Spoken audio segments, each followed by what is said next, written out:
की नोहाच्या जलप्रलयामध्ये आपण मागच्या वेळेसच पाहिलं, त्यामुळे मी अजून डीप जाणार नाहीये, की जे डीएनए मध्ये, माणसाच्या डीएनए मध्ये जे काही सैतानी आत्म्यांनी फेरफार केला होता आणि त्यानंतर जे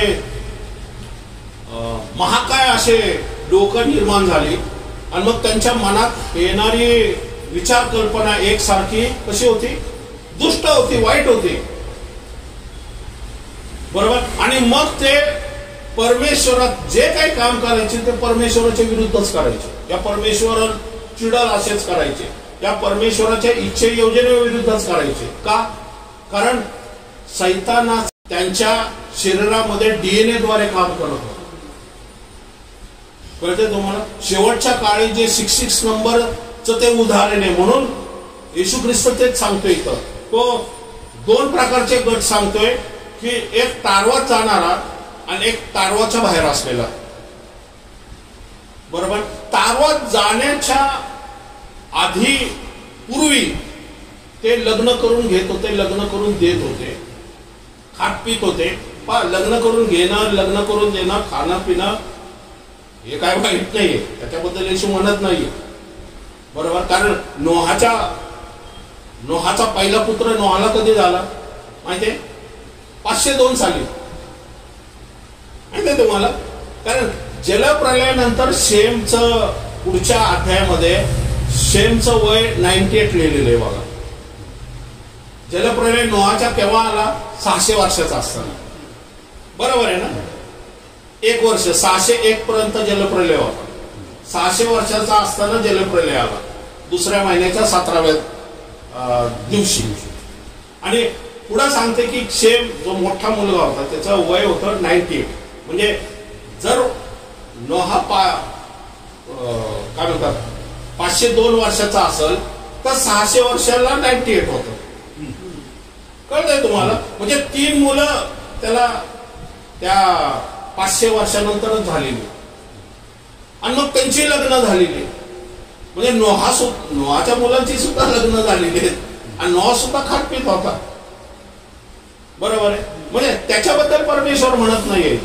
परमेश्वर काय म्हणतो की तुमची जी विचार कल्पना, या जे डीएनए मध्ये तुम्ही केलेला जो फेरफार आहे ना, त्याच्यामुळं येणारा जो जलप्रलय आहे, या येणारा जो तारू बांधण्याचा विधी आहे, या विधीकडं, या पृथ्वीच्या नाशाकडं, या परमेश्वराच्या न्यायाकडं ती व्यक्ती पूर्ण दुर्लक्ष करते आणि स्वतःच्या विचार कल्पना, या सैतानाच्या विचार कल्पनाने अशा प्रकारे चालते की ते परमेश्वराच्या न्याय जो असतो त्या न्यायाला ओळखू शकत नाही आणि त्यांचं अंतःकरण पूर्ण अंधकारात जातं. कारण वचन सांगते की जलप्रलय येऊपर्यंत त्यांना कळलं नाही. बरोबर, जलप्रलय येईपर्यंत त्यांना कळलं नाही. का कळलं नाही? कारण त्यांचं माइंड आणि विचार कल्पना जलप्रलयाकडे नव्हत्याच.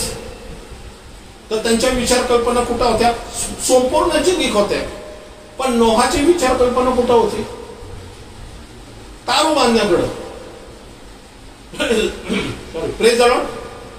त्यामुळे आज आपल्याला या पृथ्वी तलावरती येशूच्या दुसऱ्या आगमनाबद्दलच त्यांनी दिलेले की स्वतःचा तारू आपल्याला स्वतःलाच बांधावं लागणार. आपल्या कुटुंबाचा तारू आपल्याला स्वतःलाच म्हणजे कुटुंबाने प्रत्येक व्यक्ती त्याच्यामध्ये इन्व्हॉल्व्ह होणं गरजेचं आहे. कारण स्वर्गारोहण हे फक्त माझं झालं आणि माझ्या कुटुंबामधले सगळेच मेंबर खाली राहिले तर वरती येशू ख्रिस्त सोडणार आहे का आपल्याला?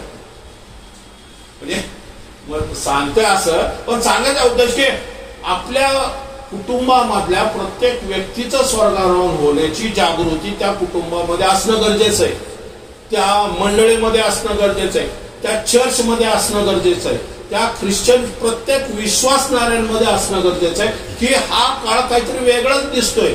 हा काळ आता पूर्वीच्या काळासारखा नाहीये. आता लग्न करून घेणं, लग्न करून देणं, या जगाकडं पाहणं, हा वेळ आता कुठंतरी परमेश्वर दाखवतोय की संपलेला आहे. आता तुम्हाला ह्या पृथ्वी तलावरून रॅप्चर होऊन निघून जायचंय. आणि म्हणून तिथं 2 प्रकारचे दिलेले की एक शेतामधले, एक घेतला गेला, एक ठेवला गेला. कुठे घेतला गेला? जसा तारवात नोहा गेला त्याप्रमाणे. बरोबर. घेतला गेला याचा अर्थ काय होतो? सुरक्षित परमेश्वराच्या आवरणाखाली गेला. Praise the Lord. बरोबर. आणि एक ठेवला काय गेला?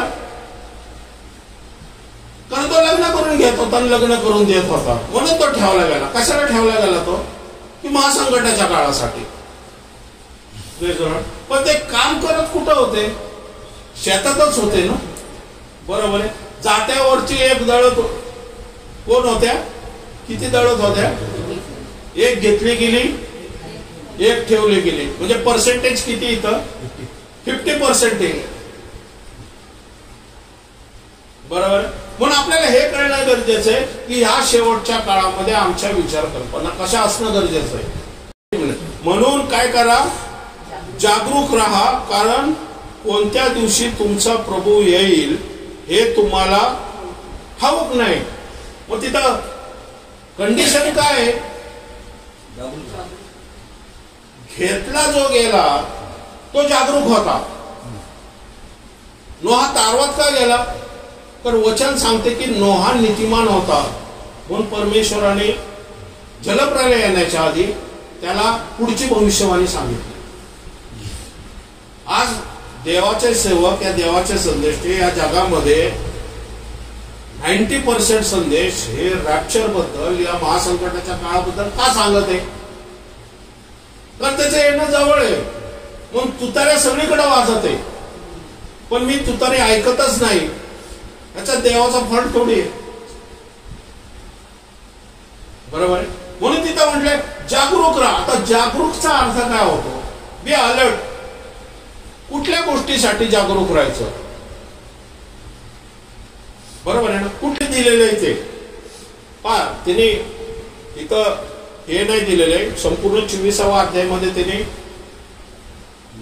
मंदिर पडल्यापासून तर 2000 वर्षापर्यंत सर्व भविष्यवाणी येशू ख्रिस्ताने केलेली. बरोबर आहे. 24वा अध्याय जे आपण मागच्या वेळेस पाहिलं होतं की तो मेघावरती बसून वगैरे येईल.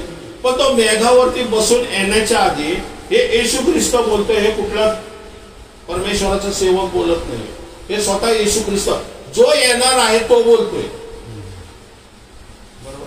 पण परमेश्वराने सांगितलं काळ येशू ख्रिस्त म्हणतो, वरती म्हणतो की कुठल्या घटकेच मी येणार आहे मला माहित नाही, देवदूताला माहित नाही.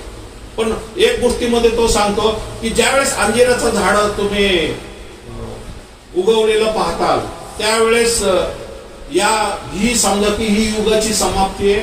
ही पिढी मी नाहीशी होणार नाही. मी दाराशी उभा आहे. त्याने ऑलरेडी क्लू देऊन ठेवलेले आपल्याला. It is not. बरोबर. की ज्यावेळेस तुम्ही इस्रायल राष्ट्राची स्थापना होईल त्यावेळेस समजा की परराष्ट्रीयवरचा अभिषेक आता निघून इस्रायलमध्ये जाणार आहे. आणि परराष्ट्रीय ह्या पृथ्वी तळावरती जो पेंटेकॉस्टल दिवसापासून परराष्ट्रीयवरती आलेला जो पवित्र आत्म्याचा वर्षाव आहे ना, त्या वर्षावाचा हा एंड आहे किंवा ही युगाची समाप्ती आहे. आणि ज्यावेळेस पहिल्या युगाची समाप्ती होती, दुसऱ्या युगाची सुरुवात होती ना, त्यावेळेस मोठ्या घटना घडत असतात. कारण पहिलं ज्यावेळेस येशू ख्रिस्त पृथ्वीवरती आला त्यावेळेस एका युगाची समाप्ती होत होती आणि दुसऱ्या युगाची सुरुवात होत होती. कुठले होत होते? आणि कृपेच्या कराराची सुरुवात होणार होती. मग आता कसली सुरुवात होणार आहे? काय एंड होणार आहे? आता कृपेचा काळ संपणार आहे, न्यायाचा काळ सुरू होणार आहे. पण त्यावेळेसच्या उलट आता होणार आहे. बरोबर आहे. कारण इस्रायल राष्ट्र अजून सुद्धा येशू ख्रिस्ताला तारणारा म्हणून स्वीकार करत नाहीये. तर परमेश्वर जोर जबरदस्तीने त्यांना हे नाही म्हणणार आहे की माझा स्वीकार करा म्हणून. तर तो प्रत्येक व्यक्तीच्या इच्छेचा आदर करतो, मान सन्मान करतो. आणि आपण पाहतो की इस्रायल राष्ट्र तयार आहे आता मंदिर बांधण्याचा. आणि त्यांचा मुख्य उद्देश काय? की मंदिर बांधणं. त्यासाठी रेड हायपर त्यांचे तयार आहेत, त्यासाठी जे हत्यार आहेत त्यांची तयार आहेत, त्यासाठी जे अभिषेकाला लागणारं सर्व जे अवजार आहेत या ते ज्याला म्हणतो ना ते मनोरा म्हणा या ते विधी म्हणा, त्या सर्व गोष्टी तयार आहेत आता त्यांच्याकडं. इव्हन त्यांनी तो याजक सुद्धा निवडलेला आहे जो दाविदाच्या कुळातून इथिओपियामध्ये होता. त्याला स्पेशली बोलवलेले. इथिओपियामध्ये होता का युरोपमध्ये होता मला माहित नाही. तो कुठेतरी होता तो, पण तो ऑलरेडी आता इस्रायलमध्ये आलेला आहे. आणि तो मोठे चिन्ह चमत्कार करत आहे आता.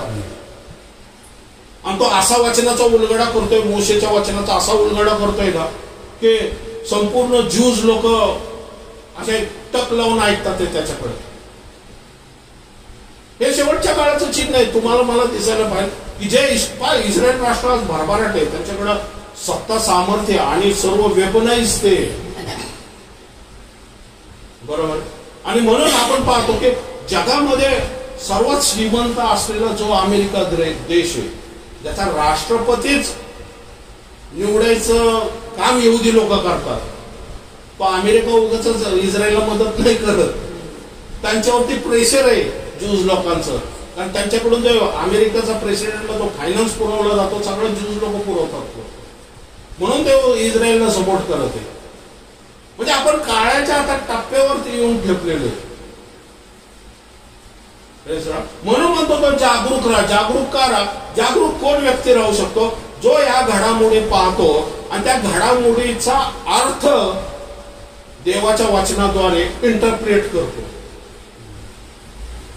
या त्याला समजतात, या त्याच्या ज्ञानामध्ये त्या वचनाचा प्रकाश पडतो, प्रकाश पडतो. त्याचा स्पर्श आमच्या आत्मेला, विचार कल्पनाला होतो. फक्त येशू ख्रिस्त येणारे, येशू ख्रिस्तामध्ये येणारे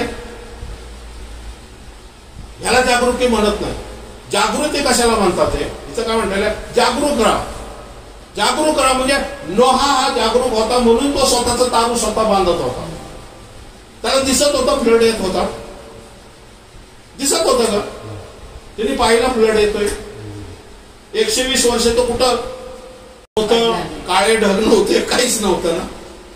मग काय म्हणतात? पूर येईल, महाजलप्रलय येईल आणि संपूर्ण पृथ्वी वाहून जाईल. हे त्याला कसं कळत होतं? देवावरच्या वचनाचा विश्वास.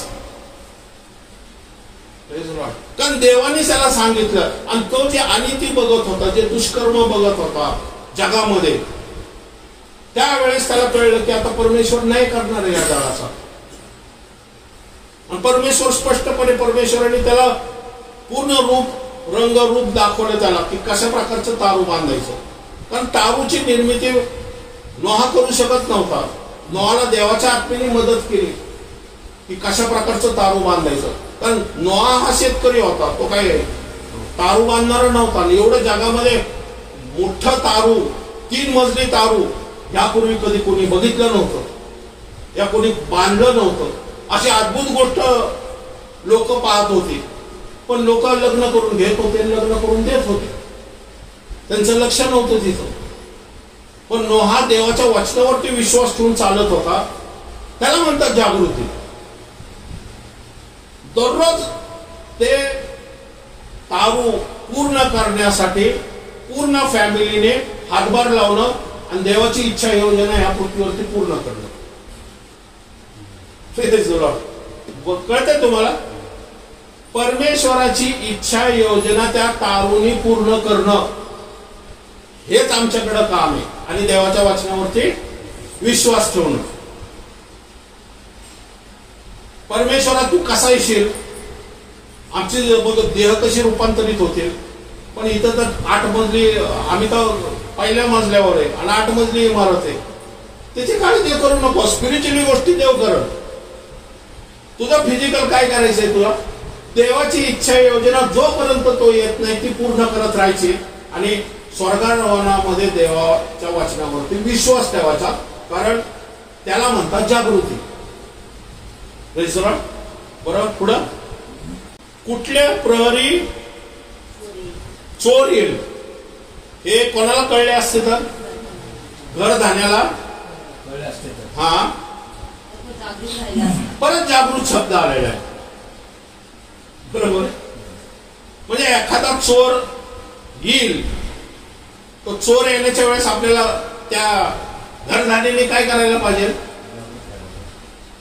जागरूक राहायला पाहिजे. म्हणजे इथं तो स्पिरिच्युअल फिजिकल जागृती बद्दल बोलत नाही, ती स्पिरिच्युअली जागृती बद्दल बोलतोय. कारण जर चोर येतो, एखादा व्यक्ती चोर येतो या परिसरामध्ये, बरोबर आहे, तर त्याची जाणीव या उपस्थिती ही त्या त्याच्या पावलांनी म्हणा या त्याच्या बाकीच्या गोष्टीने त्या घरदाण्याला जाणीव होत असते. जागरूक पहा, जर चोर आला आणि गर्दीने झोपलेला आहे तर तो कुलूप तोडतोय, दरवाजा वाजवतोय, बाकी काय करतोय हे कळणार आहे का? आतल्या खोलीमध्ये कपाटाचा आवाज येतोय पण हा ढाराडूर झोपलेला आहे. कळतंय का? तो नाही कळत. पण ते कसं आहे की पकडलं त्याला. पकडल्यानंतर काय झालं आता की गेटवरती आता स्ट्रिक्टनेस आलाय, लोक जागरूक व्हायला लागले. आता आम्ही बाहेरून आल्यावरती दरवाजा असा 7-8 उघडा ठेवायचा, आता तो बंद करायला लागलेला आहे. बरोबर. आता काड्या कोलप लावायला लागले का? कारण कुठेतरी प्रसंग घडलेला आहे. कळतंय तुम्हाला? ते म्हणजे कसं आहे माहिती का की आधीच जर कळलं आपल्याला की अशा गोष्टी घडतात ह्या परिसरामध्ये. आता तुमच्या परिसरामध्ये मी तर खूप वेळेस ऐकलं की इथं झालंय, तिथं झालंय, तिथं झालंय. पण तुम्ही सुद्धा जागरूक आणि सतर्क असतात ना, कारण हा परिसरच तसा म्हटल्यानंतर. बरोबर आहे ना? म्हणजे कसं आहे की घरधनी जर जागरूक असेल तर चोरी होणार नाही तुमच्या प्रॉपर्टीची, तुमच्या सामानाची. बरोबर आहे. तसं येशू ख्रिस्ताचं येणं जर तुम्हाला माहिती आहे की दिसतंय की काळ बदललेला आहे, अनितीच्या गोष्टी वाढलेल्या आहेत, ज्याला म्हणतो अधर्माच्या गोष्टी वाढलेल्या आहेत, माणसाचे विचार एकसारखे जे आहेत हे विचित्र आणि स्वार्थी झालेले आहेत. पण तिमोथीच्या पत्रामध्ये दिलेले आहेत. पहिले तिमोथी याचा 4 अध्याय 1 पासून स्पष्ट म्हणतो की पुढील काळी म्हणजे कधी, ज्यावेळेस जागृतीची वेळ असेल त्यावेळेस लोक विश्वासापासून काय होतील? भ्रष्ट होतील. भ्रष्ट होतील याचा अर्थ काय? ते वचनामध्ये फेरफार करतील, वचनाचा वेगळाच अर्थ सांगायचा प्रयत्न करतील, वचन वेगळीकडेच नेतील. बरोबर. कोण करणार आहे हे? विश्वासणाऱ्यांमध्ये होणारी या घटना. कळतंय तुम्हाला? हा पुढं. ज्या माणसांची सद्विवेक बुद्धी तर डाग दिल्यासारखीच आहे. ज्या माणसाची सद्विवेक बुद्धी ही डाग दिल्यासारखी. सद्विवेक बुद्धी म्हणजे काय माहिती का? एक कॉन्शियस माइंड असतं आणि एक सबकॉन्शियस माइंड असतं. नीट लक्षात घ्यायचं. एक कॉन्शियस माइंड असतं. कॉन्शियस माइंड म्हणजे काय माहिती का की आत्ता आमची जी बुद्धी आहे ना, आत्ता जे आपण बघतो, आत्ता जे विचार करतो ना, ह्याला म्हणतात कॉन्शियस माइंड म्हणजे विवेक बुद्धी. आणि सद्विवेक बुद्धी म्हणजे काय माहिती का? जे आत्मेमध्ये असते. म्हणजे कम्प्युटरवर आपण टाईप करतो तर कम्प्युटरवर टाईप करतो तर आपल्याला कम्प्युटरवरती स्क्रीनवरती दिसतं. कळतंय ना? ती आपली बुद्धीमध्ये असलेली मेमरी. म्हणजे स्टोअर करतो आपण. स्टोअर म्हणजे काय म्हणतो आपण त्याला? साठवतो. सेव्ह करतो. सेव्ह करतो ते काय म्हणतात? Subconscious mind. म्हणजे ते आत्म्याच्या मेंदूमध्ये ते फिट बसतं ते. आणि ज्या वेळेस आत्म्याच्या मेंदूमध्ये या सब विवेक बुद्धीमध्ये ते जातं ना, आता काय म्हटलेलं? हा 1 मिनिट. ज्या माणसाची सद्विवेक बुद्धी तर डाग दिल्यासारखी आहे, अशा खोट्या बोलणाऱ्या माणसाच्या ढोंगाने ते भुलवणाऱ्या आत्म्याच्या व भूताच्या शिक्षणाच्या नादी लागतील. म्हणजे कुठल्या माणसाची सद्विवेक बुद्धी ही डाग दिल्यासारखी आहे? ज्याला आत्ताच आपण पाहिलं नोआच्या काळामध्ये, जे इंटरनली जे बीज आहे सैतानाचं, ते त्यांच्या विचार कल्पनामध्ये घुसलेले. पहा, तुमच्या सद्विवेक बुद्धीमध्ये ना 2 प्रकारची गोष्टी असतात, एक चांगल्या आणि एक वाईट. बरोबर. आणि नेहमी लक्षात ठेवा, आमची जी विचार सद्विवेक बुद्धी असते ना, ही आमच्या प्रेझेन्स बुद्धीला, या देवाच्या इच्छे योजनेला नेहमी आडकाठी करत असते. काही चांगल्या गोष्टी असतात आणि काही वाईट गोष्टी असतात. पण वाईट गोष्टीचा फायदा हा नेहमी सैतान घेत असतो.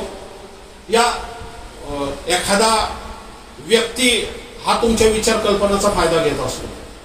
कसा? चांगल्या गोष्टी म्हणजे काय? आता तुम्हाला, आता समजा तुम्ही लग्नाचा वाढदिवस तो आठवतोय तुम्हाला, म्हणजे तुम्ही लग्न केले ना त्याचा ते आठवतंय तुम्हाला. मुलाचा वाढदिवस आठवते, मुलाचा पहिला जन्म आठवतोय तुम्हाला, तुम्ही गाडी घेतली ते आठवते तुम्हाला, बरोबर, तुम्ही एखाद्याला मोठं सेलिब्रेशन केलं ते आठवतोय तुम्हाला, बरोबर, आणि तो पहिला दिवस आहे, नोकरीचं प्रमोशन आठवतोय, आजारातून तुम्ही सुटका झाली तुमचं ते गोष्टी आठवते, कर्ज बाजारपणामधून सुटलाय तुम्ही ते आठवते. या कशा गोष्टी आहेत? चांगल्या गोष्टी आहेत, बरोबर. पण वाईट गोष्टी पण आहेत. तुम्हाला कोणीतरी बोललंय, तुम्हाला कोणीतरी दुखवलंय, कोणीतरी तुमच्या विचार कल्पनाला विरोध केलेला, बरोबर आहे ना. कसं आहे माहिती का, ज्यावेळेस आपण आपले विचार कल्पना मांडतो आणि त्यावेळेस एखाद्या व्यक्तीचा विरोध करतो ना त्यावेळेस कुठलाही व्यक्ती पहिल्यांदा त्याला पॉइंट करते की हा नेहमी मला विरोध करतो. भले तुमची विचार कल्पना चांगली असेल, पण काही विरोधक आत्मे असतात जे तुमच्या विचार कल्पनाला विरोध करतात. काही गोष्टी निगेटिव्ह असतात ज्या तुम्हाला सतत आठवत असतात, काही भीतीच्या गोष्टी असतात.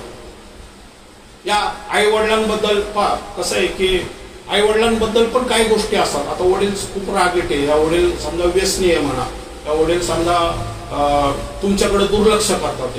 ते लहान मुलगा काय करतो, मनामध्ये त्याच्या विचार कल्पनामध्ये ना एक छोटस एक विचार येतो की माझे वडील हा माझ्यासाठी योग्य नाहीये, या माझा वडील नेहमी मला द्वेष देतो, या माझं कधी तारीफ करत नाही, या मला माझी स्तुती करत नाही, या मला प्रोत्साहन करत नाही. हे ज्यावेळेस त्याच्या विचार मध्ये कल्पनामध्ये येतं ना, हे सतत काय होतं, हे सद्विवेक बुद्धीमध्ये जातं आणि तिथं मेमरीमध्ये सद्विवेक बुद्धीमध्ये आत्म्यामध्ये ते काय झालं होतं फिक्स बसलं जातं. आणि ज्यावेळेस वडील त्याच्या समोर येतात ना, त्यावेळेस ते सद्विवेक बुद्धीमधून ते विचार त्या व्यक्तीच्या मेमरीमध्ये येतात आणि वडील जे बोलतात ना ते विचार जे सद्विवेक बुद्धीमध्ये वडिलांचा जो द्वेष आहे, वडिलांबद्दल राग आहे ना, तो नेहमी वडिलांच्या प्रत्येक बोलण्याला विरोध करत असतो. आणि ती तटबंदी आहे, त्यालाच म्हणतात तटबंदी.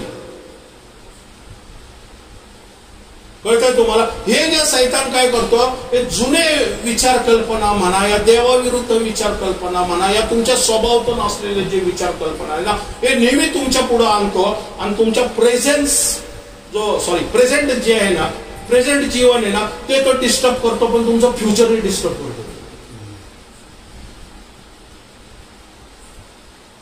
कळते तुम्हाला? म्हणून या शेवटच्या काळामध्ये जागृत राहायचा याचा अर्थ काय माहिती का? जागृतीचा अर्थ की जागृतीचा अर्थ याचा अर्थ असा आहे की जे काही येशू ख्रिस्त आता येणार आहे आणि येशू ख्रिस्ताला जसं आपण सामोरे होण्यासाठी जाणार आहोत ना, त्या येशू ख्रिस्ताला सामोरे होण्यासाठी जी काही जागृतीची जी वचनं आहेत, या देवाचं सानिध्य म्हणा, या देवाचा प्रार्थना म्हणा, या स्तुती आराधना म्हणा, या अभिषेकाचा स्पर्श म्हणा, या देवाचे व्यक्तीचे संदेश म्हणा, ह्या ज्या गोष्टी आम्ही निरंतर जे आमचे कॉन्शियस माइंड मधून चांगल्या परमेश्वराच्या ज्या गोष्टी आहेत ना, याचं नेहमी आम्ही काय करावं, निरंतर आठवण करावी, या निरंतर त्याचं मनन करणं गरजेचं आहे की जेणेकरून निगेटिव्ह विचार, या जगिक विचार, या लग्न करून घेत होते, खात पित होते ना, ह्या विचाराकडे आमचं दुर्लक्ष व्हावं. कारण जर खातपीत विचाराकडे दुर्लक्ष असेल, कारण जिथं तुमचं मन असतं तिथं तुमची काय असते, तुमची इच्छाही पळते. चर्चला जायचं हे कंपल्सरी व्हायला पाहिजे, देवाची स्तुती आराधना करणं कंपल्सरी व्हायला पाहिजे, देवाचं वचन वाचणं कंपल्सरी व्हायला पाहिजे. आपल्या शरीराला एक प्रकारचं आपण डिसिप्लिन लावून घेणं गरजेचं आहे.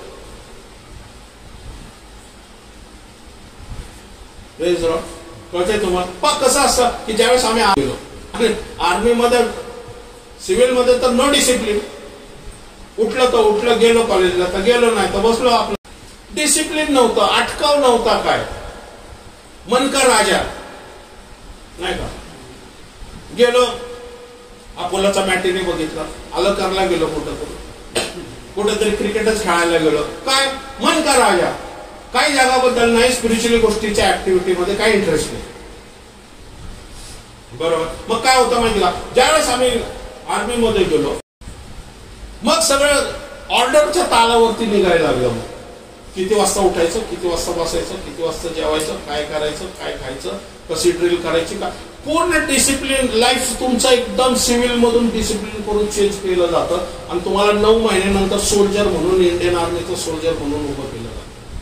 पण तो 8-7 महिन्याचा जो काळ आहे ना हा भयंकर असतो. तो रात्रंदिवस तुम्हाला झोपू देत नाही ते. पण तुम्हाला बनवलंय सोल्जर म्हणून बनवलंय, देशाची रक्षा करणार आहे तुम्ही बॉर्डरवरती. तर तुम्ही तसे हट्टे कट्टे डिसिप्लिन असणं गरजेचं आहे. एक म्हटलं मी बंदूकच मारत नाही, मग काय करणार? तसं स्पिरिच्युअली राज्यामध्ये ही जागृती असणं, आपल्या शरीराला एक स्पिरिच्युअली डिसिप्लिन लावून ठेवणं गरजेचं आहे. का? कारण आपण आपल्या शरीराला कधी स्पिरिच्युअली डिसिप्लिन जर लावली नाही तर आपण देवाच्या सानिध्यात चालू शकत नाही. का माहितीये का? एक गोष्ट लक्षात ठेवा की आज आपल्याला खायला प्यायला सगळं मिळतंय, आज घरामध्ये सगळा आशीर्वाद फ्लो होतोय, बरोबर आहे. मग देवाची गरज कशाला आहे आपल्याला? आपण आजारी असलो तर आपण नरकेकडे पहिल्यांदा जाऊ, पण देवाचं वचन आपण नंतर वाचू. का? आपण डिसिप्लिनच आपल्या लाईफला बनवलं नाही की आजाराचा मधून बरं करणारा परमेश्वर आहे हे आपल्या मनाच्या नवीनीकरणामध्ये आपण लिहिलंच नाहीये. कारण जी सद्विवेक बुद्धी ती डायरेक्ट तुमच्या प्रेझेंट बुद्धीला आणती नरके, चालला व्हावा बरोबर. आणि तो अजून भीती दाखवतो. मग तो मग अजून भीती दाखवतो, अजून कन्फ्युजन. मी ते सांगितलं ना मागच्या वेळेस ते पाय सुजला वगैरे येते, तर डॉक्टरकडे गेला तर अपेक्षा आहे की डॉक्टरने चांगले 2 शब्द चांगले सांगावे. तर ते सोनोग्राफी काढा आणि काय जर असेल ना डायरेक्ट ऍडमिट. भयंकर आहे, भयंकर आहे. म्हटलं ह्याच्याकडे परत यायचंच नाही बाबा. हा इंजेक्शन देण्याच्या आधीच माणसाला मारून टाकल बोलून. बरोबर आहे ना? कमजोर हृदयवाला तिथंच हार्ट अटॅक जाईल. डॉक्टर बोलला ना झालं, बरोबर. त्याच्या विरुद्ध उभं राहणं तुम्हाला गरजेचं आहे. अहो पण तो तज्ञ आहे असू दे ना, पण त्याच्यापेक्षा तज्ञ देव आहे. त्याचा तो औषधाने हील करणार आहे, हा अभिषेकाने हील करणार आहे. कारण त्याला बसलेल्या पटक्याने आम्हाला आरोग्य प्राप्त झालं. या विश्वासाने तो आपला माझा आजार जो आहे तो बरा झालेला. म्हणून ही जी सद्विवेक बुद्धी जी असते ना, हे सबकॉन्शियस माइंड आहे ना, याचं विशेष करून आपल्याला रक्षण करणं या काळामध्ये गरजेचं आहे. कारण जगामध्ये जे चाललंय ना हे अत्यंत विचित्र चाललेलं आहे आणि हे असं चालणारच आहे. कारण ते लिहून ठेवलेले, त्याच्याकडे लक्ष देऊ नये. तुम्हाला का परमेश्वराची दया कृपा, या परमेश्वराला धन्यवाद द्यायला पाहिजे माहिती का? कारण हे तुम्हाला ऑलरेडी पहिल्यांदाच माहिती की असं घडणार आहे. नोहा घाबरला नाही तारू जलप्रलयासाठी. का? कारण ऑलरेडी त्याला माहिती आहे आणि तिने त्याची व्यवस्था करून ठेवलेली. संकटाला घाबरू नका, बरोबर आहे. त्या जलप्रलयाला जसा नोहा घाबरला नाही तसा महासंकटाला घाबरू नका. का? कारण स्वर्गावर राहण्याची तयारी करायची अजून वेळ गेलेली नाही. म्हणून तिथं म्हटले जागरूक असा. कारण असे संदेश, अशा गोष्टी तुम्ही पाहत असतात. येशू काय म्हणतोय? मी प्रभूचं येणं या मी दाराशी उभा आहे, मी कधीही येईल आणि ह्या मंडळीला घेऊन जाईल. मग आमचं काम काय? जागृती करणं. आणि जागृती बरोबर दुसरी गोष्ट काय की तयारी. नुसती जागृती नाही, त्याच्यासाठी तयारी पण आहे. 2 गोष्टी महत्वाच्या आहेत ह्याच्यामध्ये, जे पुढे आपण दाखले पाहणार आहोत. पुढे वाचत आहे. लग्न करायची ते मनाई कर. पहा, हे असं कधी ऐकलं होतं तुम्ही? आजपासून 30 वर्षापूर्वी लग्न करायची मनाई होती. आज ते नवीन फॅड आले. काय? Living relationship. त्याला आवडलं, तिला आवडलं, दोघं राहिले एकत्र. आता तो कोणतरी हिरो आहे, त्याचा पोरगा, त्याने लग्न केलं नाही, पण काहीतरी ते एक सरोगेट मदर मधून त्यांनी स्वतःचं मूल उत्पन्न केलं. लग्न नाही आहे त्याचं, पण वचन सांगते लग्न करायचं मनाई कर. मी नाही लिहिलेले हे 2000 वर्षापूर्वी लिहिलेले कोणीतरी. देवाच्या आत्म्याने सांगितलेलं आहे. आज आपल्याला ती गोष्ट दिसते इथं. हा पुढं लग्न करायची ते मनाई करतील आणि विश्वास ठेवणारे व सत्य समजणारे यांनी उपकार स्तुती करून त्यांचा उपभोग घ्यायचा. हा की विश्वास ठेवणारे ज्यांनी उपभोग घ्यायचा, हा अशी देवाने निर्माण केलेली भक्ष्य वर्ज करावी असे सांगतील. हा काय देवा वचन काय सांगते, येशू ख्रिस्ताने काय सांगितलं म्हणलं, पेत्र म्हटला देवा हे निषिद्ध आहे. परमेश्वर काय म्हटला, जे मी शुद्ध केलंय ते निषिद्ध मानणारा तू कोण? तुम्हाला माहिती का बोंबील जे असतात ना हे निषिद्ध आहे जुन्या करारानुसार. आपण तर मस्त मसाला लावून कारण ते समुद्र साफ करणारे ते माहितीये तुम्हाला, झिंगे पण, लॉबस्टर काढा काढा खातात आणि परत हाताचा वासही घेतात लोक. काय टेस्टी झाले वा वा वा. पूर्वी काय असं लहानपणी ना कळायचं ना, आपण बिर्याणी खाल्ली ना, आता लोकांना दोस्ताला कसं सांगायचं बिर्याणी खाल्ली, पाहतो तो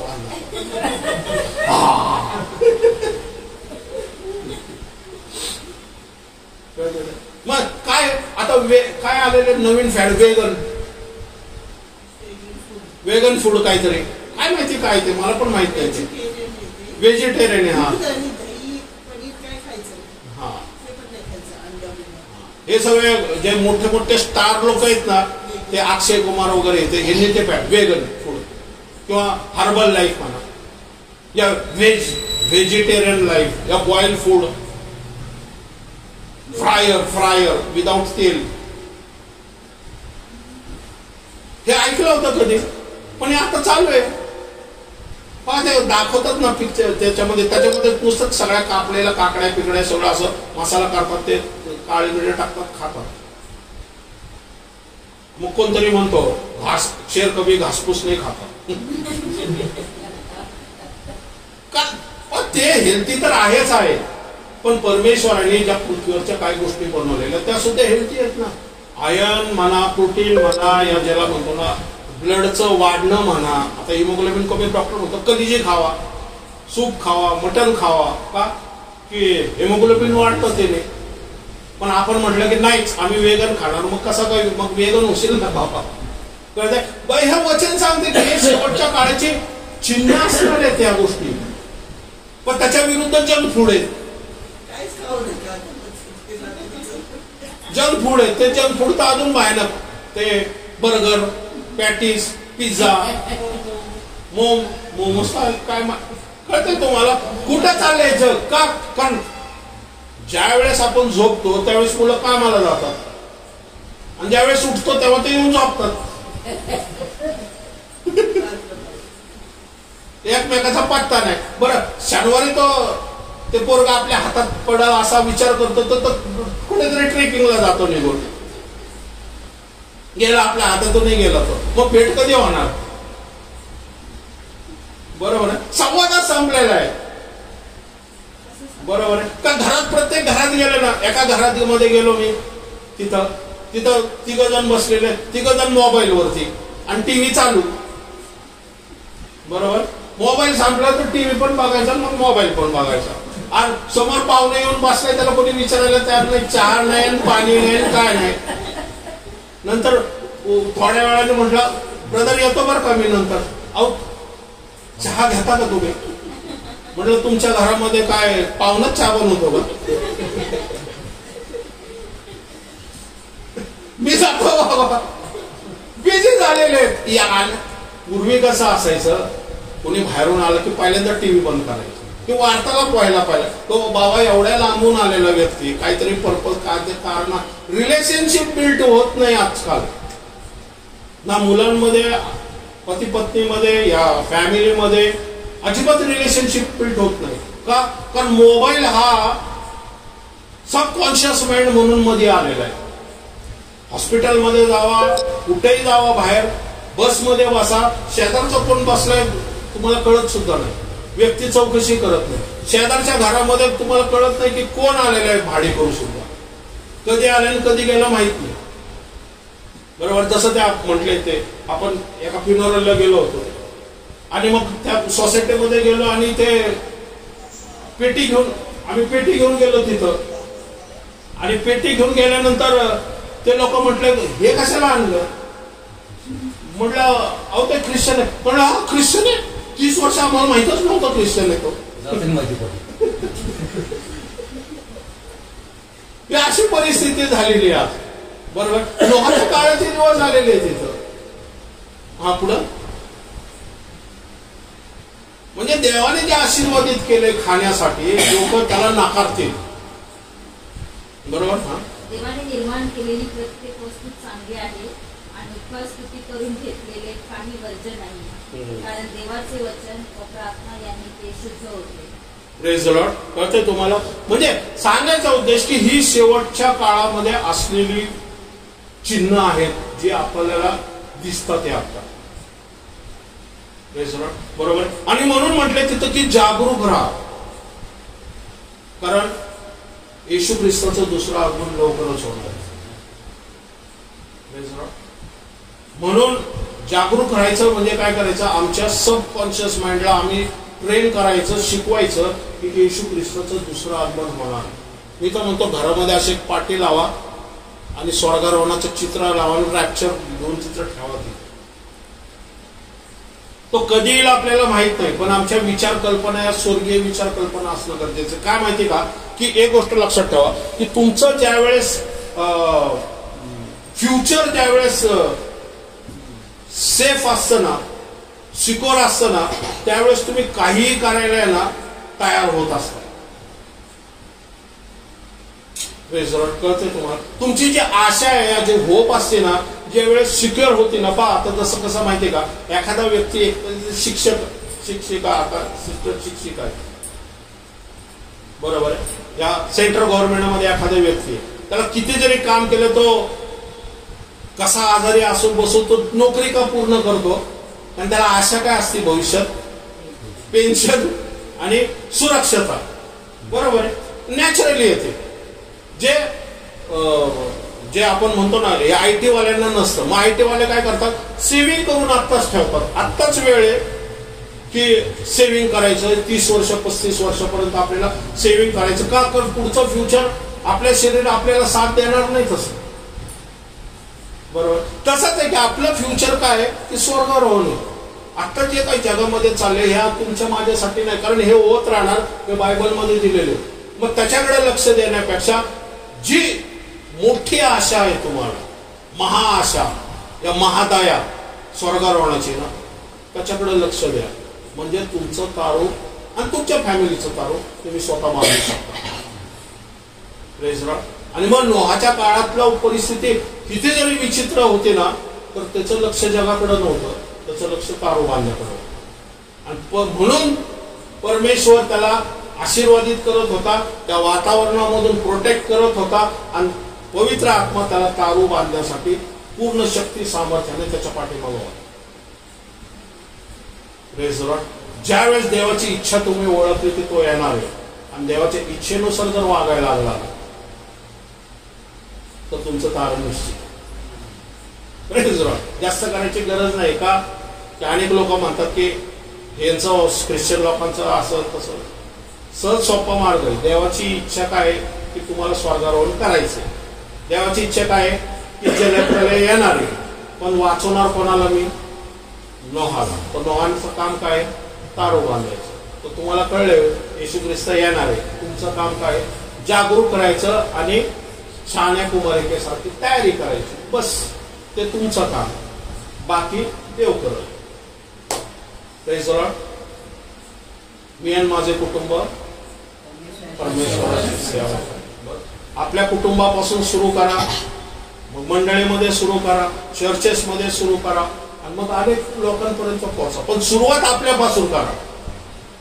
भाडगतच नाही काय आणि मला वाढ असं नको व्हायला बरोबर. म्हणून आपलं कॉन्शियस माइंड हे जर त्याच्या विचार कल्पनाच्या अधीन असेल ना स्वर्गारोहणाच्या, तर सबकॉन्शियस माइंड जर तसा असेल ना, तर तुमचं कॉन्शियस माइंड सुद्धा त्याचप्रमाणे काम करतं. आणि तुम्हीच केवळ आशीर्वादित होणार नाही, तुम्ही ज्याला ज्याला भेटताल ना त्यावेळेस स्वर्गारोहणाचा टच करून सांगतात.